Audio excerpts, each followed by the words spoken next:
미국 본토가 발칵 뒤집혔습니다. 한국, 미국 없이는 숨도 못 쉬는 후진국이지. 그래, 우리 미국 군대 없으면 하루도 못 버틸 나라야. 결국 무릎 꿇을 수밖에 없어. 워싱턴의 전략가들은 이렇게 한국을 비웃으며 웃고 있었습니다. 한국은 스스로 설 수 없는 나라, 언제나 미국의 군사력에 매달려야 하는 나라라고 단정했죠. 수십 년 동안 미국이 써온 단 하나의 카드가 있었습니다. 돈을 더 내지 않으면 우리 군대를 철수하겠다. 이 한마디면 독일도 일본도 필리핀도 모두 고개를 숙였습니다. 주둔군 위협, 이른바 철수 카드는 언제나 통했죠. 그리고 워싱턴은 이번에도 한국이 무릎을 꿇을 거라고 확신했습니다. 하지만 단 한 장의 보고서가 공개되자 상황은 완전히 달라졌습니다. 미 의회 전체가 충격에 휩싸였고 국방부는 얼어붙었습니다. 단 한 번도 실패하지 않았던 전략이 한국 때문에 무너진 겁니다. 25년간 아시아 안보 전략을 짜온 최고 전문가의 손이 떨리고 있었습니다. 이건 단순한 협상이 아니야, 완전한 이탈 계획이야. 누군가는 이렇게 중얼거렸습니다. 그들의 오만은 산산이 깨지고 있었습니다. 미국이 믿어온 주둔군 카드가 더 이상 먹히지 않았기 때문입니다. CNN과 블룸버그에는 속보가 쏟아졌습니다. 미군 철수 카드 이번엔 통하지 않았다. 순식간에 전 세계가 술렁였고 워싱턴은 충격에 빠졌습니다. 한순간에 무너져 내린 미국의 절대 공식. 한국은 더 이상 의존적인 나라가 아니었습니다. 그리고 그 진실을 본 워싱턴은 두려움에 빠져들기 시작했습니다. 과연 무슨 일이 벌어진 걸까요? 지금부터 충격적인 진실 알려드리겠습니다. 제 이름은 데이비드 켈러였어요. 저는 워싱턴 DC에 있는 아틀란틱 시큐리티 인스티튜트에서 20년 넘게 일을 했었습니다. 저는 세상을 다 이해하고 있다고 생각했었어요. 숫자, 그래프, 그리고 두꺼운 보고서들이 모든 문제를 설명해 줄 수 있다고 믿고 있었죠. 제게 세상은 마치 체스판 같았고 미국은 언제나 가장 강한 말을 가지고 있다고 생각했었습니다. 제가 늘 학생들이나 동료들, 그리고 제 자신에게까지 반복했던 규칙이 하나 있었어요. 미국이 군사 카드를 꺼내면 다른 나라들은 언제나 굴복한다. 그 규칙은 단순하게 들렸고 힘이 있어 보였어요. 그리고 오랫동안 실제로 맞는 것처럼 보였었습니다. 저는 그 카드가 독일에서 통하는 걸 본 적이 있었어요. 베를린이 망설일 때 우리는 기지와 군인, 전차들을 떠올리게 했었죠. 결국 그들은 우리 보호에 더 많은 돈을 냈었습니다. 일본에서도 같은 일이 있었어요. 협상은 항상 도쿄가 동의하는 쪽으로 끝났었죠. 혼자 설 수 없다고 믿고 있었으니까요. 심지어 필리핀조차 이 패턴을 따르고 있었어요. 그래서 제 머릿속에서는 이 규칙이 영원히 변하지 않을 거라고 생각했었죠. 미국이 떠나겠다고 위협하면 작은 나라는 항상 굽힌다. 항상. 그 속에는 한국도 포함되어 있었어요. 저는 한국이 우리 앞에서 당당하게 선다는 발상을 우스워했었어요. 제 사무실에서 누군가 한국의 자존심 이야기를 꺼내면 저는 고개를 저으며 웃었었죠. 한국, 우리 없이는 살아남을 수 없어. 작고 의존적이고 우리를 필요로 하지. 제 팀은 제 말에 함께 웃었어요. 우리는 한국을 언제나 부모가 필요한 아이처럼 대했었죠. 그들이 스스로 뭔가를 할 수 있다고는 생각하지 않았었습니다. 그게 제 사고방식이었어요. 그게 제 오래된 규칙이었죠. 하지만 모든 걸 바꿔놓을 순간이 찾아왔습니다. 그 시작은 조용했었어요. 어느 날 아침 회의 중이었죠. 제 보좌관이 급히 방으로 들어왔습니다. 데이비드, 한국이 또 미국의 요구를 거절했습니다. 저는 눈도 깜빡하지 않았어요. 문제없어. 하면서 커피를 따랐죠. 우린 그냥 그 오래된 카드를 쓰면 돼. 병력 카드는 언제나 통하지. 저는 자신감에 차 있었고 오히려 자랑스럽게까지 느끼고 있었어요. 머릿속으로는 이미 이런 헤드라인을 상상하고 있었죠. 미국 압박의 한국 합의. 항상 그렇게 흘러갔었으니까요. 항상 그렇게 끝났었죠. 점심시간에도 저는 같은 말을 반복했어요. 우리 없이는 한국이 살아남을 수 없어. 식탁에 있던 사람들 모두 웃었어요. 저를 믿었고 그 규칙을 믿고 있었죠. 하지만 그때 저는 몰랐습니다. 역사는 이미 다른 방향으로 움직이고 있었어요. 이제 돌이켜보면 제 오만이 얼마나 심했는지 알 수 있어요. 제가 얼마나 눈이 멀어 있었는지도요. 사실 한국은 이미 준비를 하고 있었어요. 제가 상상하던 작고 약한 나라가 아니었죠. 하지만 그때의 저는 인정하려 하지 않았습니다. 저는 제 오래된 규칙에 매달리고 있었어요. 진실은 제게 중요하지 않았어요. 신뢰도 제게 중요하지 않았습니다. 오직 제 규칙만이 전부였죠. 하지만 규칙은 언제든 깨질 수 있었어요. 그해 가을, 저는 제 경력에서 가장 힘든 교훈을 배워야 했습니다. 진실은 중요하다. 신뢰는 중요하다. 한국은 강하다. 저는 아직도 그날의 느낌을 똑똑히 기억하고 있었어요. 펜타곤 복도를 자신감 있게 걸어가던 순간이었죠. 반짝이는 바닥에 구두 소리가 또각거리며 울려 퍼지고 있었어요. 손에는 차트와 숫자로 가득 찬 두꺼운 서류철을 들고 있었어요. 그 차트들이 저에게 힘을 준다고 믿고 있었죠. 하지만 제가 몰랐던 게 하나 있었어요. 숫자는 과거를 보여줄 수는 있지만 미래를 항상 보여줄 수 있는 건 아니었어요. 미래는 이미 다른 길로 움직이고 있었는데 저는 너무 오만해서 알아차리지 못했습니다. 저는 한국을 약하다고 생각하고 있었어요. 한국을 의존적이라고 생각하고 있었죠. 한국은 결국 우리말에 따를 수밖에 없다고 확신하고 있었어요. 하지만 진짜 진실은 제 눈앞에서 기다리고 있었어요. 그리고 곧 저는 직접 그걸 보게 될 거였죠. 2025년 9월이었어요. 그 아침은 아직도 선명하게 떠오르고 있었습니다. 펜타곤에서 긴급 회의가 소집되었다는 연락을 받았고 저는 곧장 오라는 지시를 받았었어요. 긴 복도는 분주한 목소리들로 가득 차 있었고 문이 쾅하고 닫히는 소리와 함께 장교들이 바쁘게 뛰어다니고 있었어요. 스크린에는 속보 자막이 깜빡이고 있었죠. 뭔가 큰일이 벌어지고 있었지만 저는 차분했었어요. 이미 결말을 알고 있다고 생각하고 있었거든요. 회의실에 들어서자 국방장관이 지친 표정으로 화가 나 있었습니다. 그는 테이블 위로 서류철을 밀어놓으며 말했었어요. 데이비드, 한국이 또 우리의 요구를 거절했네. 저는 의자에 기대 앉아 웃으며 말했었죠. 문제 없습니다. 다시 그 오래된 카드를 쓰면 돼요. 병력 카드는 언제나 통했었잖아요. 제가 말한 병력 카드라는 건 수십 년 동안 써왔던 똑같은 위협이었어요. 돈을 더 내지 않으면 주한미군을 철수시키겠다. 이 말은 언제나 저항을 무너뜨렸었죠. 언제나. 그래서 그 순간에도 저는 자신감이 있었어요. 그날 오후 저는 CNN이랑 블룸버그에 있는 몇몇 기자들에게 전화를 걸었어요. 그리고 일부러 이야기를 흘렸었죠. 미국이 한국의 방위비로 수십억 달러를 더 요구할 수 있다. 기자들은 곧바로 받아 적었고 그 소식은 곧 건물 안의 모든 화면에 헤드라인으로 올라왔습니다. 저는 뿌듯했어요. 완벽한 계획이라고 생각했었죠. 언론을 통한 압박, 정치적 압박. 늘 그래왔듯 이번에도 통할 거라 믿고 있었어요. 그날 밤 사무실을 나설 때도 저는 미소를 짓고 있었어요. 내일이면 한국이 불안해하기 시작할 거야. 저는 속으로 그렇게 말했었죠. 결국 선택지가 없다는 걸 알게 될 거고 언제나처럼 동의하게 될 거야. 하지만 다음날 아침 예상치 못한 일이 벌어졌습니다. 눈을 뜨고 텔레비전을 켜자 저는 얼어붙고 말았어요. 화면 속에는 뉴욕에서 열린 투자 정상회의 연단에 선 한국 대통령이 보였어요.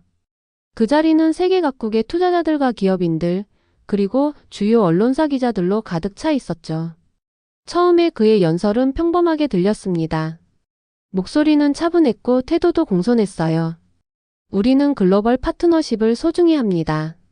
우리는 미국과의 우정을 소중히 합니다. 저는 고개를 끄덕였어요.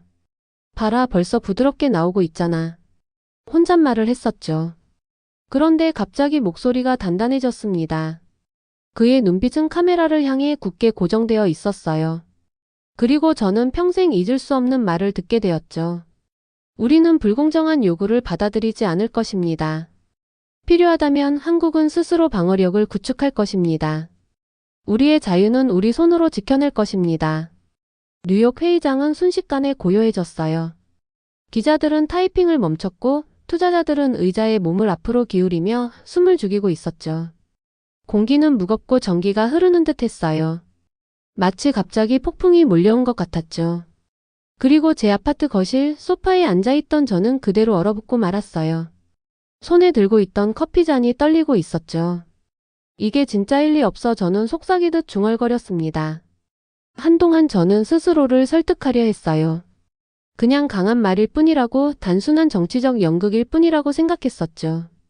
지도자들이 대중 앞에서는 용감해 보이려는 발언을 하지만 막상 회의실 문이 닫히면 늘 타협한다고 믿고 있었거든요. 하지만 그의 목소리에는 다른 무언가가 있었어요. 단순한 말이 아니었어요. 그건 확신이었고 자신감이었어요. 한국이 진짜로 우리 없이 설 수 있다고 믿고 있다는 게 느껴졌습니다. 그건 새로웠어요. 그리고 위험했죠. 제 규칙에도 제 믿음에도 그리고 제 병력 카드에도 말이죠. 그날 오후 다시 사무실로 갔을 때 동료 에밀리가 휴대폰을 들고 뛰어들어왔습니다. 데이비드 이거 봤어요? 반응들이 장난 아니에요. 뉴스 속보 자막이 쉴 새 없이 흘러가고 있었어요. 한국 대통령 미국의 위협 정면 거부. 한국의 대담한 선언에 시장도 반응. 에밀리는 화면을 빠르게 넘기며 말했죠. 소셜미디어가 폭발했어요. 한국 독립 관련 해시태그가 전 세계에서 트렌드에 올랐습니다. 사람들이 놀라는 게 아니라 환호하고 있어요. 저는 얼굴을 찌푸리며 대답했어요. 그건 그냥 말뿐이야.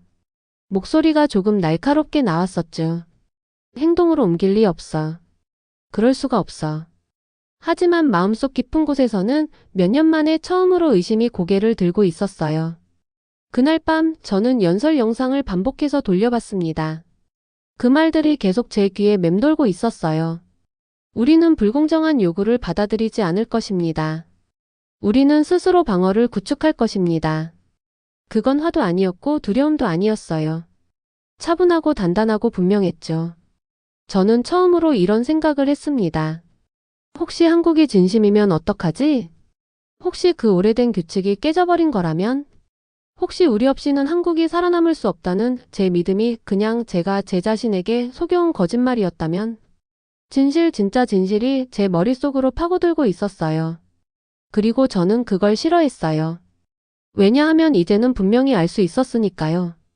진실은 중요했습니다. 신뢰는 중요했습니다. 한국은 강했습니다. 사흘 뒤였어요. 제 책상에 앉아 있는데 충격적인 소식이 전해졌습니다. 이른 아침이었고 워싱턴의 하늘은 잿빛으로 흐려 있었어요. 막 커피 한 잔을 따른 참이었고 오늘도 늘 그렇듯 회의와 보고서로 채워진 하루가 될 거라 생각하고 있었죠. 그런데 에밀리가 제 방으로 뛰어들어왔습니다. 얼굴이 창백했었고 두꺼운 서류철을 제 책상 위에 내려놓았어요. 데이비드 이걸 꼭 봐야 해요. 그녀는 거의 속삭이듯 말했었죠. 저는 서류를 열어봤습니다. 안에는 서울에서 온 보고서들이 들어 있었어요. 눈이 점점 커지기 시작했죠. 한국 국방부가 3단계 계획을 발표했었습니다. 1단계 핵심 방위 기술 전부를 국산화한다. 2단계 스스로 무기를 개발하고 생산한다. 3단계 10년 안에 완전한 독립 방위 체제를 완성한다. 저는 눈을 깜빡이며 다시 읽었어요. 제 눈이 장난을 치는 건 아닌가 싶었죠. 독립 방위? 무기를 직접 만든다고? 미국 시스템에 의존하지 않고? 이건 분명 블러프일 거야. 저는 중얼거렸습니다. 그럴 수밖에 없어. 하지만 에밀리는 고개를 저었어요. 아니에요. 이건 진짜예요. 보세요. 주요 언론이 전부 보도하고 있어요. 투자자들도 믿고 있어요. 하나 에어로스페이스, LIG 넥스원, 카이 같은 회사 주가가 벌써 오르고 있어요. 시장이 한국을 신뢰하고 있어요. 저는 속이 꼬이는 느낌이었어요. 제 데이터보다 시장이 한국의 말을 더 믿고 있었던 거죠. 그날 오후 더 많은 보고서가 들어왔습니다. 한국 국회가 국방 예산을 30% 증액하기로 표결했는데 반대표가 단 하나도 없었어요. 모든 정당이 찬성했습니다. 그것만으로도 저에게는 충격이었어요. 워싱턴에서는 그 어떤 사안도 합의가 쉽지 않았는데 서울에서는 진보와 보수, 좌와 우가 모두 하나로 뭉쳐 있었죠.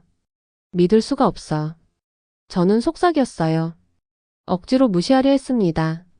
그냥 상징적일 뿐이야. 예산 늘리는 건 쉽지. 하지만 군대를 실제로 키우는 건 다른 문제야. 그런데 증거는 계속 쌓이고 있었어요. 사진 속에는 엔지니어들이 드론을 시험하고 있었고 공장에서는 생산 라인이 확장되고 있었어요.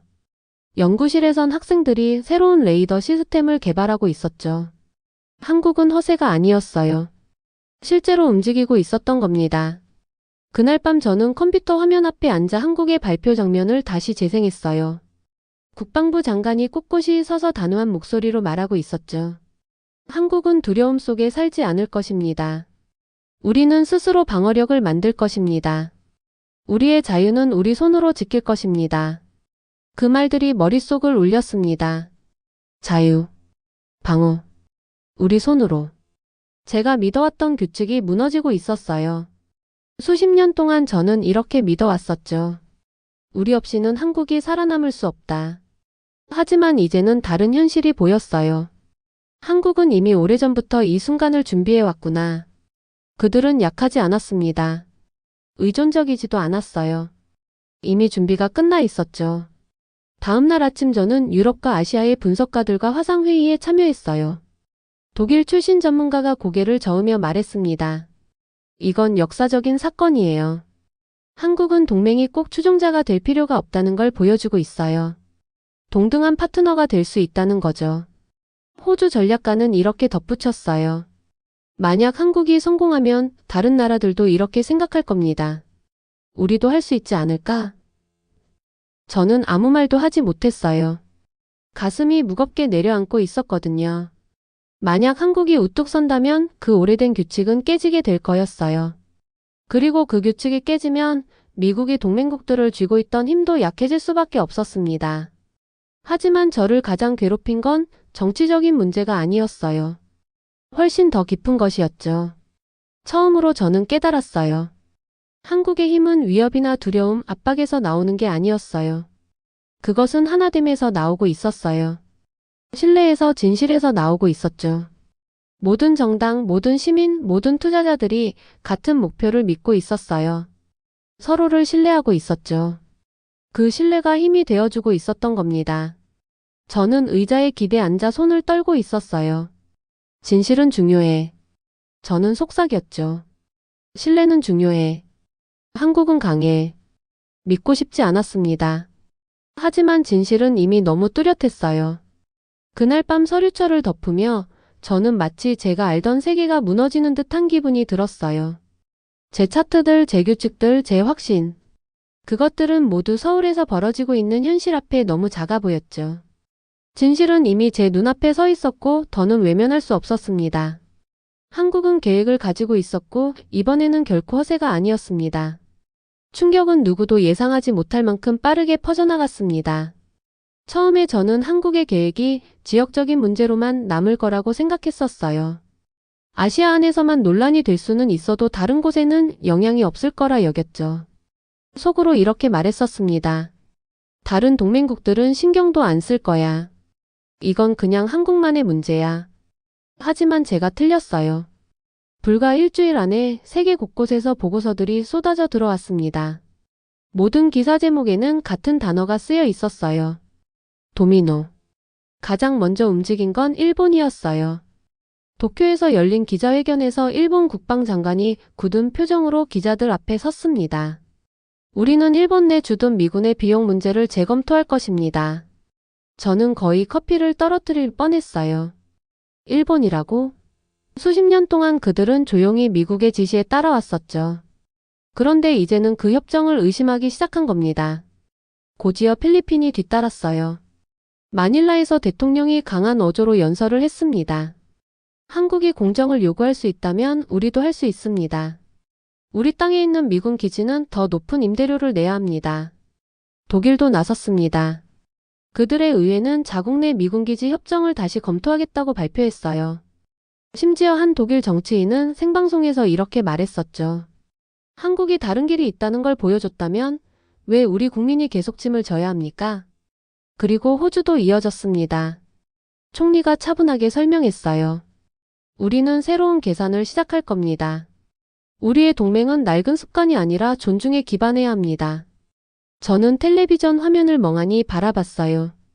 한 나라씩 차례차례 동맹들이 일어서고 있었죠. 미국을 정면으로 반대하는 게 아니라 자기 자신들을 위해서 말이에요. 로이터의 기사 제목은 모든 걸 명확히 보여줬습니다.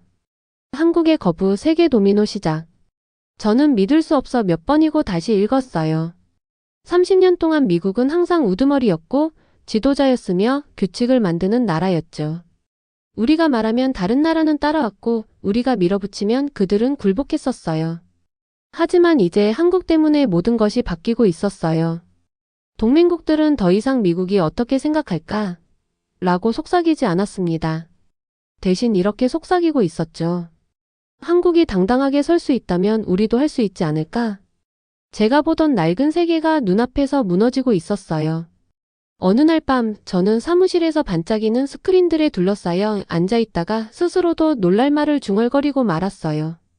한국이 멈추면 세상이 멈춘다.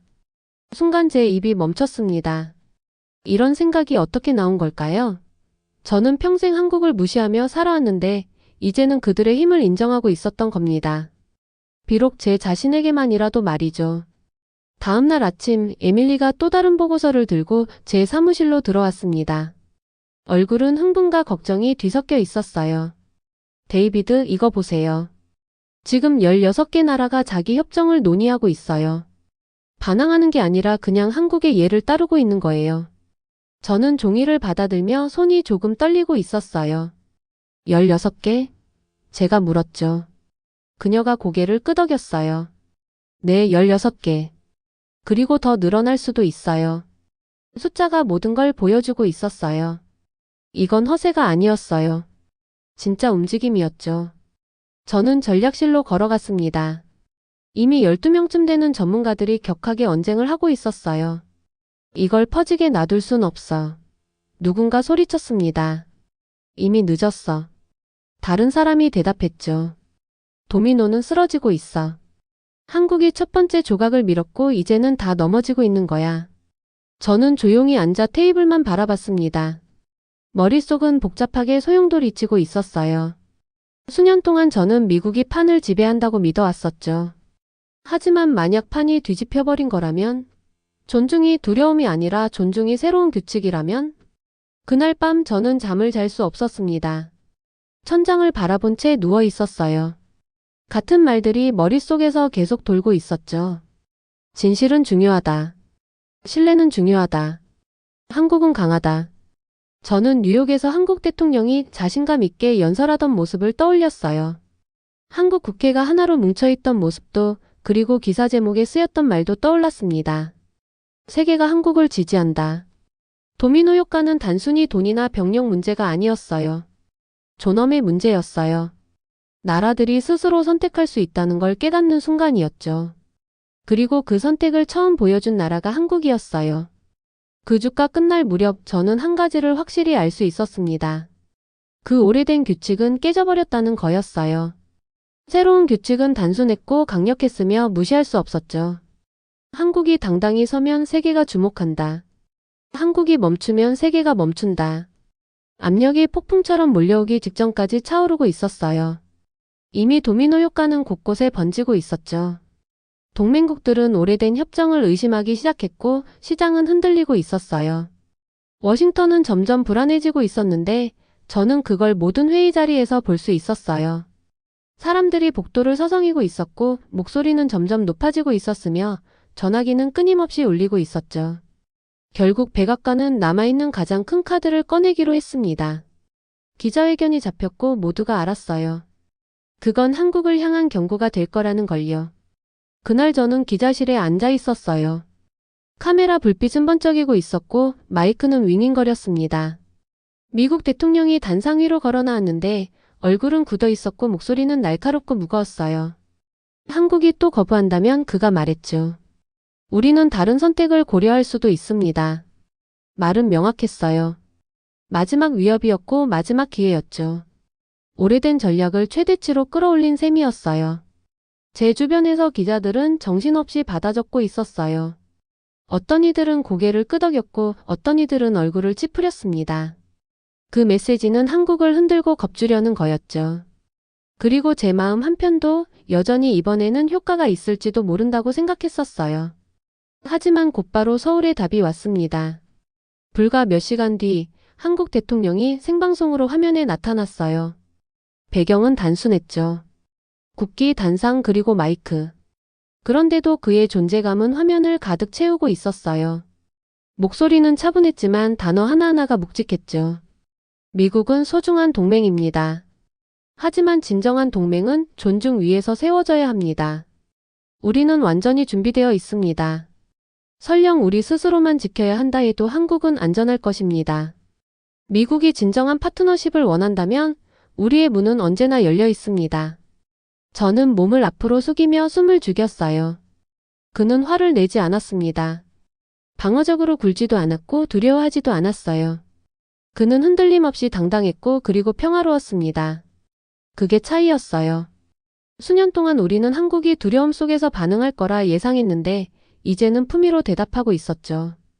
다음 날 아침 세계가 반응했어요. 일본은 성명을 냈습니다. 우리는 한국의 독립적 결정을 존중합니다. 독일은 이렇게 덧붙였어요. 우리는 그들의 입장을 이해합니다. 캐나다, 호주, 심지어 영국까지도 한국을 지지하는 목소리를 냈습니다. 16개 나라가 차례로 한국 편에 섰어요. 저는 CNN 화면에 떠오른 헤드라인을 멍하니 바라봤습니다. 세계의 미국의 압력 앞에 선 한국을 지지한다. 믿을 수 없었어요. 미국은 한국을 고립시키려 했는데 오히려 한국은 그 어느 때보다 많은 친구를 얻게 된 거였어요. 제 사무실에서 저는 프로그램이 끝난 뒤에도 텔레비전 화면만 멍하니 바라보고 있었어요. 옆에 있던 커피는 식어버렸죠. 그때 에밀리가 조용히 들어왔습니다. 데이비드, 괜찮으세요? 저는 천천히 고개를 저었어요. 이건 이렇게 될 리가 없었어. 한국이 이길 수는 없었는데. 그녀는 조심스럽게 제 얼굴을 바라봤습니다. 이건 이기고 지는 문제가 아닐 수도 있어요. 어쩌면 한국은 진정한 동맹이 뭔지 보여주고 있는 걸지도 몰라요. 그녀의 말은 제가 생각했던 것보다 훨씬 크게 다가왔습니다. 그날 밤 저는 한국 대통령의 연설이 머릿속에서 떠나지 않았어요. 그가 말하던 존중이라는 단어, 그리고 문을 닫는 대신 열어두었던 태도. 그는 동맹을 파괴하지 않았어요. 오히려 다시 정의해냈던 겁니다. 그 사실을 깨닫는 순간 제 안이 뒤흔들렸습니다. 20년 동안 저는 두려움과 압박에 기반한 전략을 세워왔어요. 그런데 한국은 전 세계 앞에서 다른 길을 보여주고 있었죠. 신뢰, 존엄 그리고 함께하는 힘. 저는 잠들기 전 노트에 이렇게 적어두었어요. 이건 약함이 아니다. 이건 지혜다. 한국은 강하다. 진실은 중요하다. 신뢰는 중요하다. 존중은 중요하다. 그 순간 처음으로 예상치 못한 감정을 느꼈습니다. 안도감이었어요. 세상이 굳이 오래된 규칙을 따르지 않아도 될지 모른다는 안도감. 동맹이 두려움 이상의 의미를 가질 수 있다는 안도감. 그리고 무엇보다 한국에 대한 존경심이 마음 깊이 차올랐습니다. 마지막 시험이 다가왔고 한국은 그걸 통과했어요. 위협으로가 아니라 진실로, 분노가 아니라 신뢰로, 두려움이 아니라 존중으로 말이죠. 폭풍은 마침내 지나갔습니다. 위협과 경고, 도미노처럼 번지던 반응들. 그 모든 것이 결국 이 고요한 순간으로 이어졌던 거예요. 어느 저녁 저는 사무실에 홀로 앉아 있었습니다. 보고서가 책상 위에 수북이 쌓여 있었고 워싱턴의 도시 불빛이 창밖으로 번지고 있었지만 저는 거의 눈치채지도 못했었어요. 제 책상 위에는 한국 외교부에서 온 최종 보고서가 놓여 있었죠. 저는 조심스럽게 그리고 약간 긴장한 마음으로 서류를 펼쳤습니다. 첫 장은 아주 단순했어요. 비용 비교표였죠. 한국의 미군을 주둔시키는 비용 매년 5조 2천억 원. 독자적 방위 체계를 세우는 비용 매년 3조 8천억 원. 계산은 명확했어요. 독자 방위가 더 저렴하고 더 현명하며 충분히 가능한 길이었죠. 그리고 페이지 맨 아래 굵은 글씨로 쓰인 문장이 하나 있었습니다. 경제적 진실 독립이 더 낫다. 저는 천천히 종이를 내려놓았습니다. 수년 동안 저는 숫자와 차트, 그래프에 의지하며 살아왔었어요. 그런데 지금 그 숫자들이 제 손으로 제가 틀렸다고 증명하고 있었던 겁니다. 저는 의자에 기대어 천장을 바라봤습니다. 머릿속에서는 그동안 일어났던 장면들이 되살아나고 있었어요. 뉴욕에서 자유를 자신의 손으로 지키겠다고 선언했던 한국 대통령. 3단계 계획을 발표했던 국방부. 한치의 망설임도 없이 만장일치로 표결했던 국회. 전 세계로 퍼져나가던 도미노 효과. 그리고 한국과 함께 서 있던 16개 나라들. 저는 과거의 한국이 우리에게 맞선다는 발상을 비웃던 제 모습을 떠올렸습니다. 그들의 자존심을 조롱했고 자꾸 의존적이며 약하다고 단정했었죠. 하지만 진실은 정반대였어요. 한국은 이미 이 순간을 위해 오랫동안 준비하고 있었던 겁니다. 한국은 국민과 신뢰를 쌓아왔었고 세계와 존중을 쌓아왔습니다. 20년 만에 처음으로 저는 입 밖으로 꺼내리라 상상조차 하지 못했던 고백을 했습니다. 우리는 한국을 과소평가했었다. 우리는 그들을 동반자가 아닌 추종자로 취급했었고 오래된 규칙 미국 없이는 한국이 살아남을 수 없다는 믿음에 기대고 있었죠. 하지만 그 환상은 진실 앞에서 산산이 깨졌습니다. 한국은 전 세계에 보여줬어요. 자유는 주어지는 게 아니라 스스로 세우는 거라는 것. 존중은 강요하는 게 아니라 스스로 얻어내는 거라는 것. 힘은 단순히 숫자에만 있지 않고 하나됨과 신뢰 속에 있다는 것을요. 그날 밤 늦게 저는 워싱턴 거리를 걸었어요. 공기는 서늘했고 도시는 늘 그렇듯 차와 불빛으로 북적이고 있었죠. 하지만 제 마음은 여전히 멀리 서울에 가 있었습니다. 네온 불빛 아래 웃으며 걷는 학생들의 모습. 밤에도 안전한 거리. 축제가 끝난 뒤 스스로 거리를 치우는 가족들. 공장에서 밤늦게까지 일하는 엔지니어들. 묵묵히 훈련하는 군인들의 차분한 태도. 그게 진짜 한국이었어요. 제가 한때 상상했던 약하고 의존적인 나라가 아니라 진실과 신뢰 그리고 힘 위에 세워진 나라 말이죠. 사무실로 돌아와 저는 노트를 열고 제 보고서 마지막 줄을 이렇게 적었어요. 이제 우리는 한국에게서 배워야 한다. 한국은 강하다. 한국이 멈추면 세계가 멈춘다. 펜을 내려놓고 저는 그 문장을 한참 동안 바라보고 있었습니다. 그 순간 저는 두려움도 분노도 느끼지 않았어요. 오직 존중만이 있었습니다. 깊고 부정할 수 없는 존중이었죠. 그 존중은 저를 바꿔놓았어요. 저는 더 이상 한국을 작게 보지 않았습니다. 더 이상 한국을 추종자로 보지도 않았어요. 이제 저는 한국을 동등하게 어쩌면 새로운 동맹의 길을 이끄는 지도자로까지 보게 되었죠. 진실은 중요했어요. 신뢰도 중요했어요. 그리고 이제는 존중이야말로 가장 중요한 것이 되었습니다. 사무실 불을 끄고 걸어 나오며 저는 단 한 가지를 확실히 알 수 있었어요. 오래된 규칙은 끝났습니다. 새로운 규칙은 분명했습니다. 한국은 강하다. 한국이 멈추면 세계가 멈춘다. 그리고 그 순간 저는 자랑스러웠습니다. 제 나라나 제 경력 때문이 아니라 한국이 전 세계에 보여준 그 진실 때문이었죠. 오늘 영상 재미있게 보셨나요? 다음 주에는 더욱 가슴 뭉클한 이야기로 돌아오겠습니다. 구독과 알림 설정으로 가장 먼저 만나보세요. 이메일 주소로 여러분의 이야기를 보내주세요. 사연이 채택되는 분들께는 저희가 감사의 마음을 선물을 보내드립니다. 해주셔서 감사합니다.